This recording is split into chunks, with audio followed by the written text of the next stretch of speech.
Il ne vous est jamais arrivé de rater un emploi à cause de l'élaboration d'une base donnée de gestion des stocks. Ici, je vais vous apprendre en 5 minutes comment élaborer une base donnée de gestion de stock gratuitement. Alors, je vous rappelle de lancer déjà votre classeur Excel. Nous allons partir pas à pas pour voir un peu comment on élabore une base donnée de gestion de stock juste en 2 tableaux avec une seule formule maximum, une seule formule Excel. Alors, on y va. Alors, nous allons créer notre tableau en mettant la colonne article, stock initial, entrée, sortie, stock final. Voilà, donc dans ce tableau, vous allez mettre article 1 par exemple. Donc, je vais juste prendre carte article au hasard, je ne connais pas les noms. Donc supposons que l'article 1, après avoir fait l'inventaire tout de suite, j'ai trouvé qu'il y a 20 articles, lui c'est 52, ça c'est 85 et 62. Donc c'est ce qu'on appelle stock initial, c'est-à-dire on a fait l'inventaire et cette quantité, c'est avec ça on va démarrer tout de suite. Et donc, sachant l'inventaire de chaque article, et on peut utiliser un tableau qu'on appelle tableau dynamique. Cliquez sur l'article, venez ici et mettez justement ce tableau sous forme d'un tableau dynamique. Et on sait que la formule naturelle déjà pour calculer le stock final, c'est égal, justement, le stock final est égal au stock initial qu'on a plus toutes les entrées qu'on va avoir, moins toutes les sorties qu'on peut avoir, et on fait entrer. Et donc si je fais une sortie de 15 par exemple, automatiquement ici il va rester 5. Donc si je fais 3, il va rester 17. Mais pour le moment, c'est pas ici on fait ces mouvements d'entrée et sortie manuels. Alors il faut créer un journal pour pouvoir sauvegarder ou archiver donc des opérations. Donc ce journal-là a besoin d'une date du jour que vous allez mettre ici. Ensuite, vous pouvez mettre article. Ensuite, vous mettez entrée. Et puis sortie. Voilà. Donc, pratiquement, si le 1er janvier 2021, j'ai essayé de faire une opération avec l'article 1 pour une entrée de 20 encore. Donc, normalement, ce que je veux, c'est de pouvoir connecter ces tableaux à cette colonne. En ce moment, non seulement j'ai l'historique, voilà, parce que là, les dates sont là, parce que je peux mettre par exemple le 1er 2021 justement pour l'article 2, j'en ai fait pour l'article 2 j'en ai fait une sortie de 6, donc l'historique est là et j'ai la possibilité justement de voir le stock réel en fait, disons le stock final. Donc comment faire pour connecter ce journal à partir d'ici afin que je puisse faire des milliers d'opérations dans ce journal, mais mon tableau d'articles va toujours rester avec ce stock final où je vais pouvoir vérifier pour savoir réellement combien il me reste. Donc j'insère également un modèle de tableau ici. Alors vous faites OK. Donc à partir d'ici, nous allons utiliser la formule qui s'appelle somme si-ans en se mettant au niveau de entrée, on met égal somme. Donc vous allez voir somme.si.ans, sélectionnez donc la colonne. Parce que là c'est entrée, donc vous sélectionnez la colonne entrée ici comme ça. Voilà, ou si vous voulez vous faites comme ça, mais ne prenez pas seulement l'article, donc prenez le tout, point virgule. Ensuite vous prenez des articles, vous mettez point virgule, venez vous cliquer sur le premier article, faites entrer sans problème. Et donc si c'est bien saisi, vous faites ici à article 1.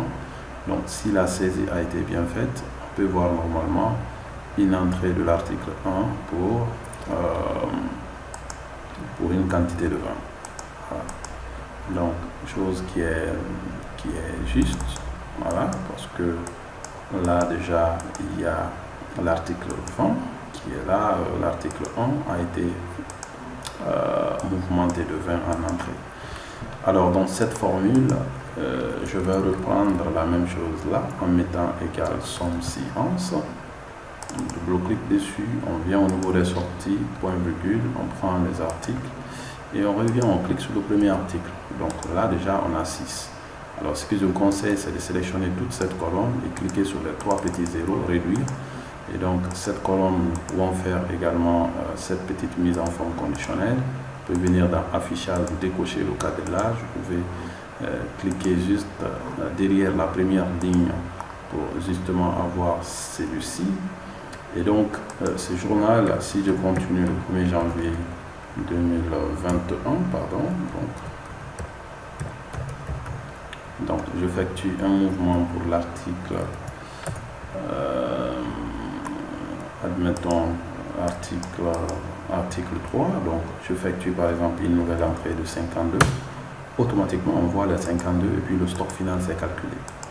Donc si je fais par exemple, je ne sais pas, l'article 1 et l'article 2, j'essaie de faire une sortie de 8, voilà, donc on peut voir directement que ici l'article 1, il y avait déjà l'article 2, il y avait déjà une sortie de 6 et également je viens de faire 6, donc 6 plus 6 ça fait 14. On peut voir la totalité des sorties ici. Alors cette base de données va vous permettre simplement ici dans le journal de faire des mouvements, donc chaque mouvement est égal à une ligne et quand vous mettez la date, il suffit de mettre l'article, voilà, et puis vous aviez la possibilité justement de vous mettez l'article ici en question et puis vous faites votre mouvement et automatiquement donc vous pouvez voir que le stock peut réagir de l'autre côté et diminuer ou augmenter. Vous avez directement la possibilité de voir un peu vos stocks ici. Donc à partir d'ici, c'est super. Si vous voulez par exemple aller un peu plus loin, donc n'hésitez pas, parce que la gestion de stock de façon plus avancée se présente comme celui-ci. Donc ici, on ne va pas pouvoir élaborer ça tout de suite, mais il faut donc maîtriser ce que vous venez d'apprendre de façon basique. Et si vous voulez accéder, je peux vous donner toutes les vidéos donc, qui élaborent cette base de données où vous aviez la possibilité de naviguer prochainement avec un menu, donc configurer des boutons comme celui-ci, accéder à votre base de données des articles. Et cette base de données, vous avez la possibilité non seulement de contrôler les articles en fonction de leur état de péremption, vous avez des articles expirés, en rupture et autres. Donc si l'article a sa date d'expiration expirée, il suffit de mettre à jour, disons, créer un article avec sa date d'expiration, automatiquement son état de péremption se gère automatiquement. Et ensuite, vous avez la possibilité aussi de voir un peu le niveau de votre stock. Plus le stock baisse en faisant des mouvements d'entrée ou de sortie, plus l'état de l'article, le niveau de l'article peut indiquer quel est l'article qui est en rupture ou en état de lancement de commande. Et également, vous avez la possibilité de visualiser une méthode de classification ABC des articles ici, afin de pouvoir mettre des articles plus accessibles et moins accessibles dans une zone où vous pouvez simplement facilement accéder aux articles pour ne pas avoir affaire à des manutentions inutiles qui peuvent créer des dépenses. Également, il y a des bons de sortie et des bons d'entrée. Donc, si toutefois on essaie de mettre par exemple un ici, automatiquement dans toutes les sorties qu'on a effectuées pour le bon de sortie 1 s'automatise, et choses qu'on peut directement imprimer. Et également, il y a le bon d'entrée. Donc, pour un gestionnaire de stock de façon basique, à ces articles ici, donc on a la possibilité de continuer à ajouter des articles tant qu'on veut, on a la possibilité de faire des mouvements en précisant la date et de faire des filtres avancés avec des mois. Donc si toutefois on veut voir par exemple des mouvements d'entrée par mois, par trimestre, etc., chose qu'on peut facilement voir, et on a la possibilité d'imprimer le bon à tout moment. Et ce qui est très spécifique et avancé, c'est que vous aviez la possibilité aussi de comprendre un peu les visuels basiques, VBA, donc comment développer des formulaires comme celui-ci, des menus qui vont vous permettre à des clics accéder aux formulaires qui peuvent rentrer des informations pour remplir cette base de données de façon automatique. Par exemple, quand on veut créer un nouveau article, il suffit de cliquer sur ce bouton ici pour afficher le formulaire d'ajout des articles. On peut imprimer disons, la liste d'inventaire des articles en cliquant seulement sur ce petit bouton pour voir en PDF, par exemple, des articles ou le journal ou le tableau d'inventaire des articles. Dans ce tableau, on voit l'explication de tous les articles sans problème. Et ensuite, on a la possibilité de supprimer, de modifier des articles sans difficulté. Il suffit de double-cliquer. On peut modifier et supprimer à tout moment.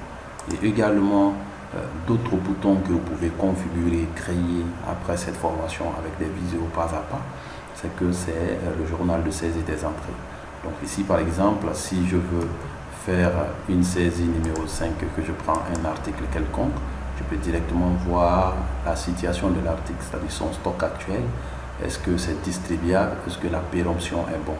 Donc si je prends des articles, un article qui a expiré, voilà, par exemple ici, par exemple, c'est risqué, et puis cet article a quasiment expiré, etc.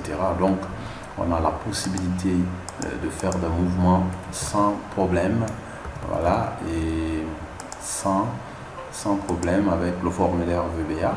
Donc, chose que vous allez pouvoir élaborer à la fin de cette formation, si toutefois vous tenez à continuer votre formation de gestion de stock. Vous avez la possibilité d'imprimer automatiquement le bon de sortie après avoir passé un mouvement. Voilà, donc je viens de faire un mouvement de transfert par exemple pour le bon de sortie 5. Vous aviez donc la possibilité de faire avec des visuels basiques. Les choses que vous pouvez également faire pour le formulaire de saisie des sorties. Donc en restant seulement au menu, vous faites tout. Donc vous faites tout ici à partir du menu et vous aviez la possibilité d'imprimer directement les bons et de sortie et d'entrée. Donc n'oubliez pas de regarder dans les commentaires de cette vidéo.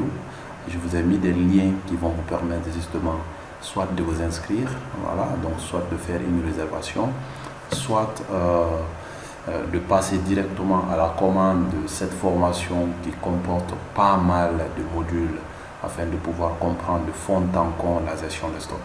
Et n'oubliez pas également qu'on va voir à la fin de cette formation l'élaboration des bases de données de gestion des stocks en ligne. C'est-à-dire que lorsque vous aviez plusieurs entrepôts à gérer et que vous n'avez pas le temps justement d'être dans les entrepôts en même temps, vous aviez la possibilité d'élaborer des bases de données en ligne et de partager des formulaires de saisie comme celui-ci afin de pouvoir donc amener les gestionnaires à passer toutes les opérations à partir de leur téléphone ou à partir de leurs ordinateurs, et comme ça vous avez accès derrière à la base de données qui vous gère tout ce qui est donc sur les entrepôts, qui vous affiche donc les alertes des stocks et autre chose. Merci beaucoup. Et voilà, donc n'oubliez pas de faire des réservations, de liker la vidéo, de laisser des commentaires. Et cela me permettra d'améliorer mieux justement tout ce que je fais. Merci.